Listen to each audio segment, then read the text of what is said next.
Hello દોસ્તો, કેમ છો બધા? જય શ્રી કૃષ્ણ, રાધે રાધે. આજે આપણે એકદમ હેલ્ધી એવા બીટના અને પનીરના સ્ટફ પરાઠા બનાવીશું. તો એના માટે સૌથી પહેલાં આપણે એક બાઉલ ઘઉંનો લોટ લઈશું.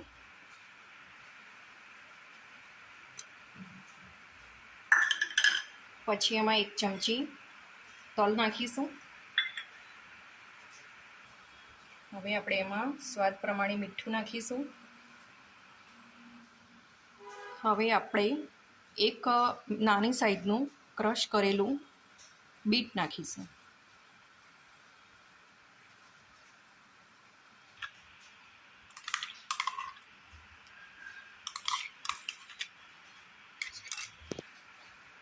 હવે આપણે આ બધું મિક્સ કરીને સરસ રીતે લોટ બાંધી દઈશું. અને લોટ આપણે રોટલી અને પરોઠાના જેવો મિક્સ લોટ રાખવાનો છે. બહુ કડક નથી કરવાનો કે બહુ ઢીલો પણ નથી કરવાનો. આપણે જરૂર પડે તો થોડું પાણી નાખીશું અને આવી રીતે આપણો લોટ રેડી કરી દઈશું.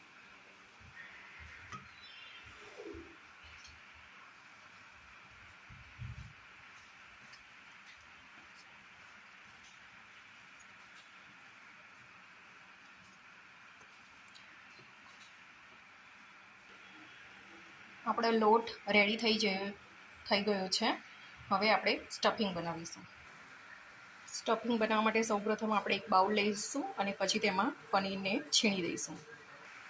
આ લગભગ 50 ગ્રામ જેટલું પનીર છીણેલું છે. હવે આપણે એમાં એક નાની મીડિયમ સાઇઝની ડુંગળી છે અને એક મરચું છે.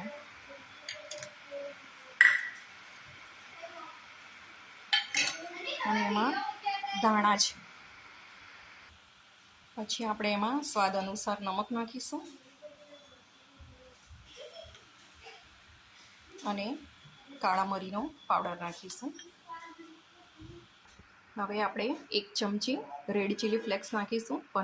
પનીર સાથે રેડ ચીલી ફ્લેક્સ ખૂબ જ સરસ લાગે છે. હવે આપણે બરાબર મિક્સ કરી લઈશું.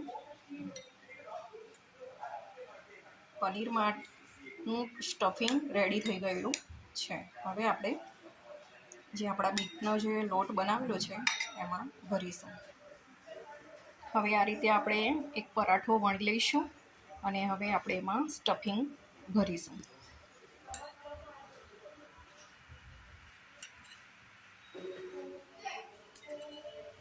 આપણે સ્ક્વેર શેપમાં સ્ટફિંગને ભરીશું. આ રીતે આપણે સ્ટફિંગ ભરવાનું છે. હવે આપણે કિનારી સાઈડ થોડું પાણી લગાવીને ચારે બાજુથી ફોલ્ડ કરીશું.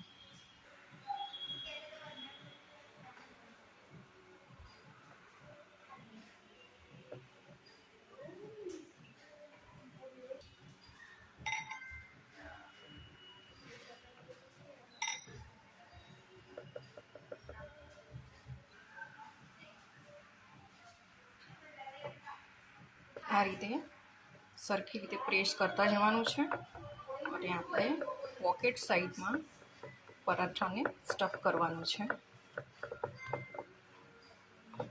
હાથથી જ આપણે થોડું થોડું પ્રેસ કરી દઈશું એટલે બધો મસાલો જે છે પ્રોપર બધી જગ્યાએ સેટ થઈ જાય. પછી જ આપણે વેલણનો યુઝ કરીશું. આ રીતે આપણે સ્ક્વેર શેપમાં પરાઠાની વણીને રેડી કરવાનું છે. હવે આપણે ગરમ તવી પર એને લઈ લઈશું.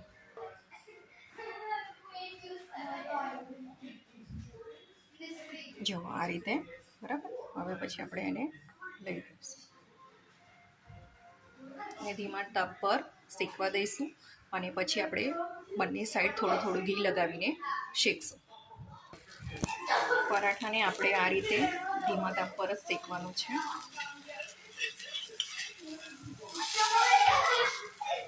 થોડું થોડું પ્રેસ કરીને આપણે શેક્યા કરીશું.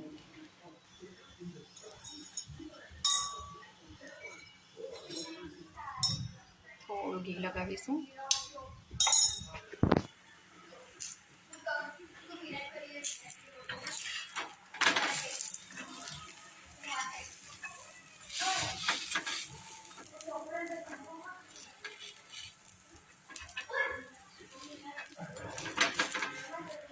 એકદમ ઉતાવળ કરવાની નથી, સરસ તમારે ધીમા તાપથી જ શેકવાનું છે.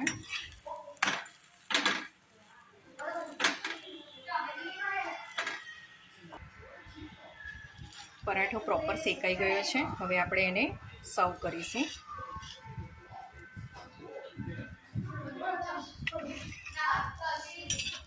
તો હવે આપણે એને મસાલા દહીં સાથે સર્વ કરીશું.